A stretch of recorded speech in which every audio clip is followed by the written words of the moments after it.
Good morning बच्चों, NR maths classes में आपका वेलकम है। आज मैं आपको डीएवी क्लास 7 का चैप्टर नंबर 1 जिसका नाम रैशनल नंबर्स है उसकी वर्कशीट नंबर 3 स्टार्ट कराने जा रही हूँ। इससे पहले वाली वीडियोस में मैंने वर्कशीट 2 तक कंप्लीट करा दिया है। अगर आपने मेरे चैनल को सब्सक्राइब नहीं किया है तो प्लीज आप मेरे चैनल को सब्सक्राइब कीजिए। अगर आपको मेरा वीडियो पसंद आता है तो उसे लाइक कीजिए और अपने फ्रेंड्स के साथ शेयर कीजिए। ओके, तो हम मूव करते हैं अपने टॉपिक की तरफ। तो worksheet number 3 chapter 1 rational numbers class 7 DAV का फर्स्ट क्वेश्चन है, right the following rational numbers in standard form. हमें ये जो रैशनल नंबर्स दिए हुए हैं इनको स्टैंडर्ड फॉर्म में लिखना है। तो सबसे पहले आपको ये पता होना चाहिए कि स्टैंडर्ड फॉर्म में लिखना किसको कहते हैं। तो देखिए, बेसिकली स्टैंडर्ड फॉर्म क्या होती है मैं आपको पहले वो बता देती हूँ। सपोज कीजिए आपको एक नंबर दिया हुआ है, rational number P upon Q दिया हुआ है, एक रैशनल नंबर दिया हुआ है। ठीक है, आपको मैं ये ऑलरेडी बता चुकी हूँ कि P stands for numerator and Q stands for denominator. ठीक है, अगर मैं इसकी वैल्यू रख देती हूँ 2 अपॉन -3, ठीक है, तो क्या ये स्टैंडर्ड फॉर्म में होगा? नहीं होगा। क्यों? क्योंकि जब हम स्टैंडर्ड फॉर्म में लिखते हैं तो जो डिनोमिनेटर होता है वो नेगेटिव नहीं होना चाहिए। पहली कंडीशन ये होती है। दूसरी कंडीशन ये होती है कि जो भी हमारा यहाँ पे रैशनल नंबर है उनका कॉमन फैक्टर सिर्फ और सिर्फ 1 होना चाहिए, यानी कि वो आपस में किसी भी टेबल से कैंसिल ना हो। अगर वो कैंसिल हो तो सिर्फ और सिर्फ 1 से ही कैंसिल हो या 1 के टेबल में ही आते हो। ठीक है, तो देखिए आपको क्वेश्चंस करेंगे क्लियर हो जाएगा। अब सपोज कीजिए अगर यहाँ पर डिनोमिनेटर -3 दिया है तो हमें क्या करना होता है इस केस में, इस डिनोमिनेटर को प्लस का बनाना होता है। प्लस में कन्वर्ट करने के लिए क्या करना पड़ेगा हमको, 2 अपॉन -3 हम एज इट इज लिख देंगे। जो हमें दिया हुआ हमने उसको एज इट इज लिख दिया और डिनोमिनेटर को हमने -1 से मल्टीप्लाई कर दिया। क्योंकि हमने डिनोमिनेटर को -1 से मल्टीप्लाई किया है इसलिए हमको न्यूमिनेटर को भी -1 से ही मल्टीप्लाई करना पड़ेगा। अब आप सोचेंगे -1 से क्यों मल्टीप्लाई किया? पहले तो हम 1 की बात करते हैं।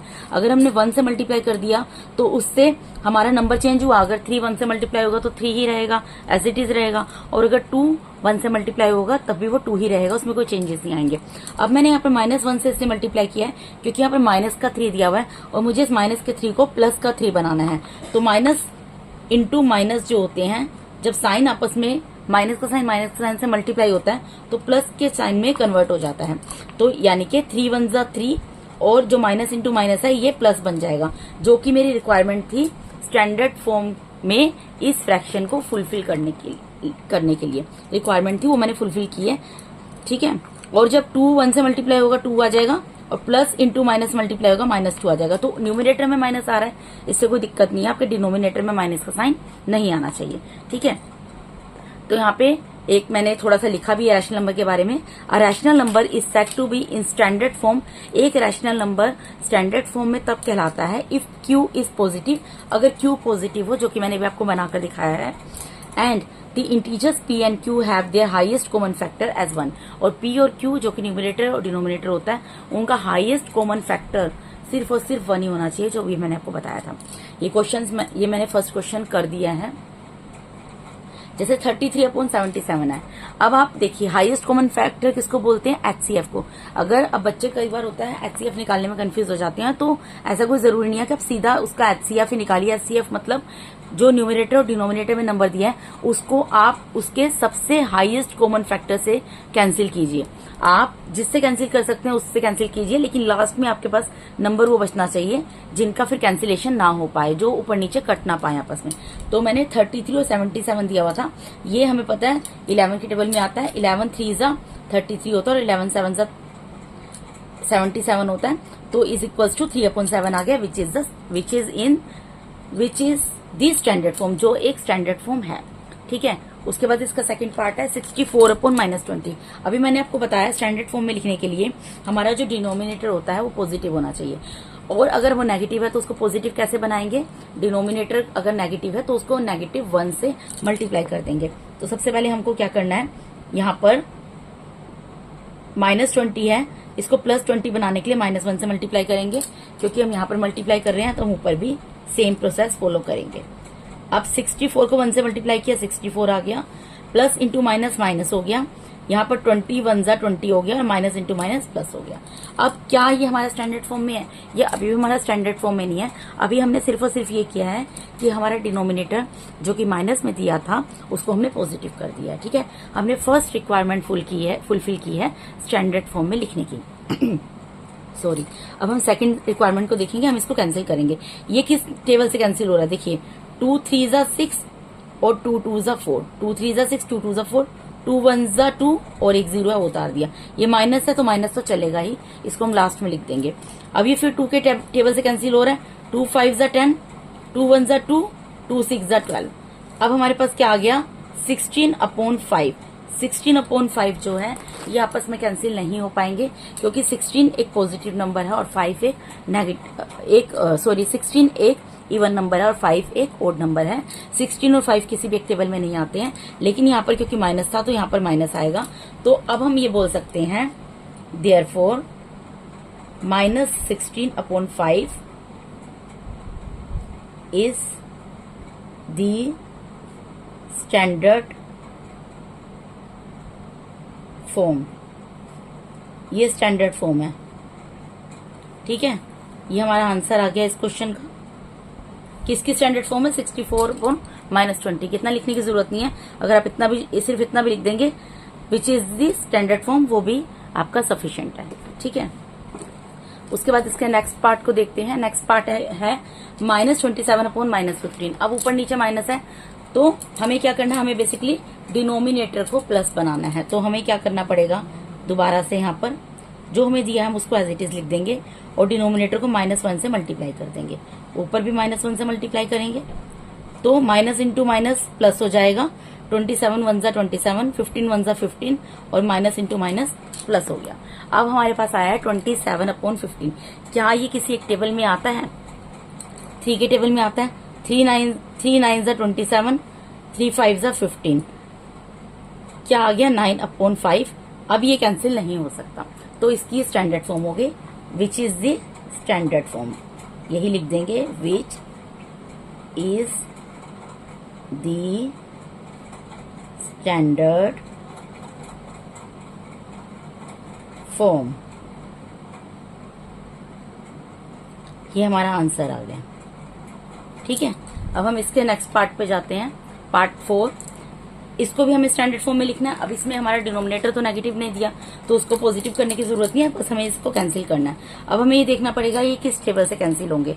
देखिए -105 है और 98 है, ये किस टेबल से कैंसिल हो सकते हैं ये हमें देखना पड़ेगा। 1 ज़ा 7 और 7 5 ज़ा 35 और माइनस का साइन है तो माइनस का साइन आ जाएगा। तो ये हमारा आ जाएगा -15/14 जो कि हमारा स्टैंडर्ड फॉर्म में है।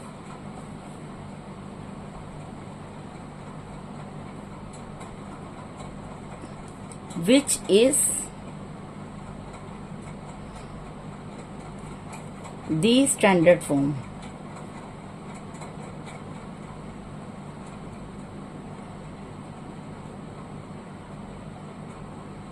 ये हमारा आंसर है। मैं आपको यहाँ पर डिवाइड करके दिखा देती हूँ।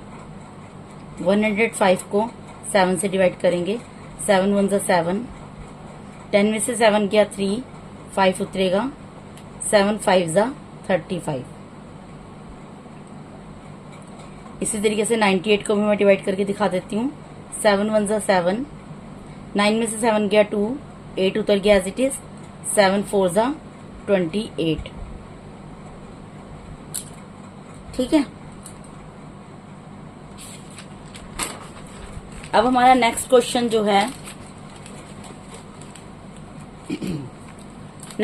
जो है वो हमारा दिया हुआ है find x such that the rational numbers in each of the following pairs becomes equivalent. हमें एक्स की वैल्यू निकालनी है। हमें एक्स की वैल्यू इस तरीके से निकालनी है कि हमारे जो पेयर्स दिए हैं ये इक्विवेलेंट हो जाएं, इक्वल हो जाए, यानी कि एक्स की जो वैल्यू ऐसी आए कि जब मैं उसकी वैल्यू यहाँ पर पुट करूं और इन दोनों को क्रॉस मल्टीप्लाई करके अगर रीचेक करूं तो वो वैल्यू सेम आ जाए, इक्वल आ जाए दोनों साइड। तो इसके लिए क्या तरीका होता है? इसके लिए तरीका होता है कि आप ऐसे लिखेंगे 9/-5 x/10। ये जो हमें दिया है विल बी इक्विवेलेंट, ये इक्विवेलेंट होंगे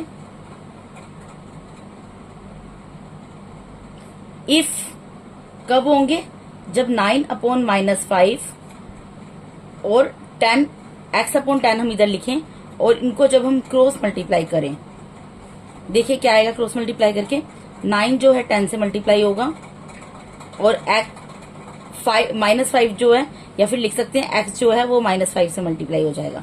एक ही चीज होती है, 9 को 10 से मल्टीप्लाई किया 90 आ गया, 5 जो x से मल्टीप्लाई होगा 5x बन जाएगा और माइनस का साइन आएगा। अब ये यहाँ पर मल्टीप्लाई में है तो इधर डिवाइड में चला जाएगा, तो x की वैल्यू क्या निकल जाएगी, 90 अपॉन में माइनस का 5 है तो माइनस का 5 इधर चला जाएगा। ठीक है, देखिए एक रूल होता है, अब मुझे नहीं पता आपको पता है कि नहीं पता, अगर कोई भी चीज, ये हमारी राइट हैंड साइड है, ये हमारी लेफ्ट हैंड साइड है, ठीक है, ये राइट हैंड साइड है, लेफ्ट हैंड साइड है, कोई भी साइन जो यहाँ पर प्लस में होता है, इक्वल टू के, इक्वल टू अगर बीच में होता है, अगर यहाँ पर प्लस का होता है तो इधर जाके माइनस का हो जाएगा, इधर माइनस का है तो उधर जाके प्लस का हो जाएगा, इधर मल्टीप्लाई का है तो उधर जाके डिवाइड का हो जाएगा, और अगर इधर डिवाइड का है तो उधर जाके मल्टीप्लाई का हो जाएगा। ठीक है, तो इस क्वेश्चन के अंदर भी वही चीज हुई है। इसके अंदर क्या हुआ है, जब हमने क्रॉस मल्टीप्लाई किया है तो मैंने 9 को 10 से मल्टीप्लाई कर दिया, अब -5 को x से कीजिए, मैंने x पहले लिख दिया, लीजिए इसको बाद में लिख देती हूँ, -5 को x से मल्टीप्लाई कर दिया। ठीक है, अब जब मैंने -5 को x से मल्टीप्लाई किया तो ये डिजिट तो है नहीं जो मैं इसको मल्टीप्लाई करके इसका यहाँ पर आंसर लिख दूं, ये x है तो x क्या होता है, एक वेरिएबल होता है तो वो एज इट इज उतर जाएगा। -5 न्यूमेरिक वैल्यू है और ये एक वेरिएबल है, तो -5x आ गया। अब मुझे क्या करना है, मुझे x की वैल्यू निकालनी है, तो जिस चीज की वैल्यू निकालनी होती है उसको हम सेपरेट कर देते हैं। ठीक है, तो इसलिए x को हमने अपनी जगह पर ही छोड़ दिया इसको, या फिर अगर आपको दिक्कत हो रही हो तो इसको आप एक स्टेप और कर सकते हैं, -5x को इधर लिख दिया, इक्वल्स टू 90 कर दिया, ये इक्वल टू का साइन है ना, तो मैं इधर की चीज को इधर लिख सकती हूँ, तो मैंने इसको इधर लिख दिया, -5x इज इक्वल्स टू 90। अब ये मल्टीप्लाई में है तो मुझे किसकी वैल्यू फाइंड आउट करनी है, x की करनी है, तो x को मैं यहीं पे रहने दूंगी और 90 अपनी जगह पर है, ये भी एज इट इज है।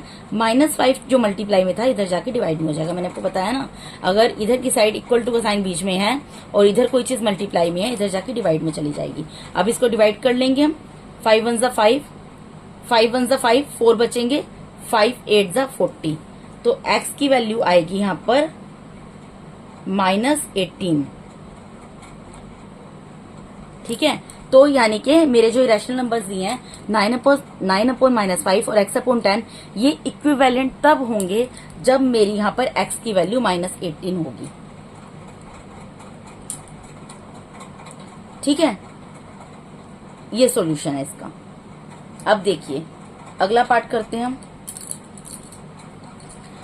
सेकंड पार्ट इसका। सेकंड पार्ट भी सेम होगा, ये दोनों नंबर जो दिए हुए हैं यहीं पे मैं लिख देती हूँ, विल बी इक्विवेलेंट, इक्विवेलेंट होंगे, ये दोनों नंबर इक्विवेलेंट होंगे इफ, अगर 8/7 और यहाँ पर x/-35 है, इनको मुझे क्या करना पड़ेगा, क्रॉस मल्टीप्लाई करना पड़ेगा। क्रॉस मल्टीप्लाई करूंगी, क्रॉस मल्टीप्लाई करूंगी, कैसे करूंगी, 8 को मुझे मल्टीप्लाई करना होगा -35 से, इक्वल्स टू 7 को मल्टीप्लाई करना होगा x से। ठीक है, अब 8 को मल्टीप्लाई कीजिए, 8 5 40, कैरी गया 4, 8 3 24, 24 प्लस 4 28।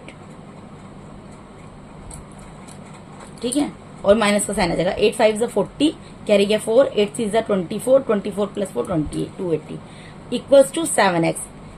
ठीक है, इसको मैं ये भी लिख सकती हूँ, और 7x इज इक्वल्स टू -280, ताकि आपको कंफ्यूजन ना हो, इसलिए मैं ऐसे लिख रही हूँ।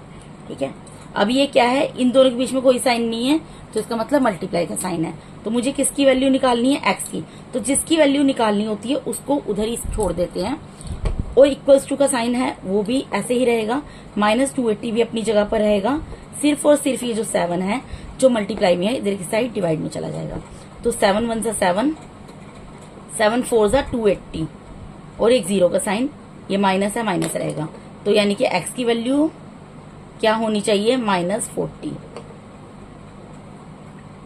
अगर मैं ये चाहती हूं कि मेरा ये जो 8/7 और x/-35 है ये इक्विवेलेंट हो, तो उसके लिए मेरी x की वैल्यू कितनी होनी चाहिए, -40 होना चाहिए यहाँ पर, तब ये दोनों इक्विवेलेंट आएंगे। ठीक है, उसके बाद नेक्स्ट देखिए, अब ये भी विल बी इक्विवेलेंट। ये इक्विवेलेंट होंगे, कब होंगे, इफ 36/x जो मुझे दिया हुआ है, यहाँ पर 2 दिया है, 2 के नीचे कोई भी डिनोमिनेटर नहीं है तो 1 लगा सकते हैं। मैंने आपको बताया था ना, अगर किसी के नीचे कोई डिनोमिनेटर नहीं दिया हुआ तो हम 1 लगा सकते हैं। इसको अब हम क्या करेंगे, हमें इसको क्रॉस मल्टीप्लाई करना है। तो 36 मल्टीप्लाई होगा 1 से is equals to x multiply होगा 2 से। 36 1 जा 36 इज इक्वल्स टू 2x, और आपकी सहूलियत के लिए मैं लिख रही हूँ इसको, 2x को मैंने इधर लिख दिया और 36 इधर लिख दिया। अब मुझे किसकी वैल्यू निकालनी है, x की, तो x अपनी जगह पर रहेगा, 36 भी अपनी जगह पर रहेगा, 2 मल्टीप्लाई में डिवाइड में चला जाएगा। 2 1 जा 2, 2 1 जा 2, 2 8 जा 16, तो x की वैल्यू कितनी है, आएगी 18। यानी कि अगर मैं ये चाहती हूँ कि 36/x is equals to y 2/1 के, तो उसके लिए यहाँ पर x की जगह 18 होना चाहिए, तभी ये इक्वल आएगा। उसके बाद ये नेक्स्ट लास्ट पार्ट है, ये भी इक्विवेलेंट होगा, विल बी इक्विवेलेंट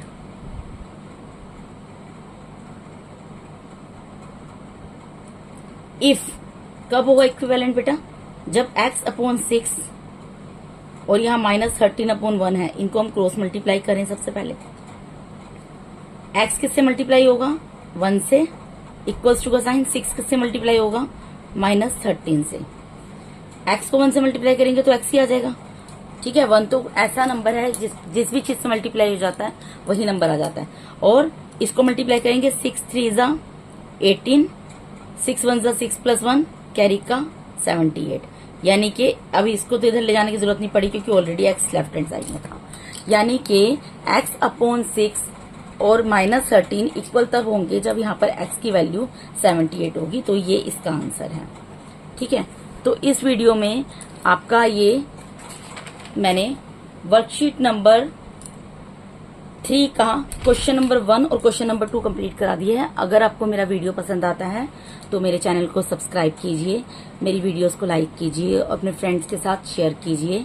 और thank you so much for watching my YouTube video. Thank you.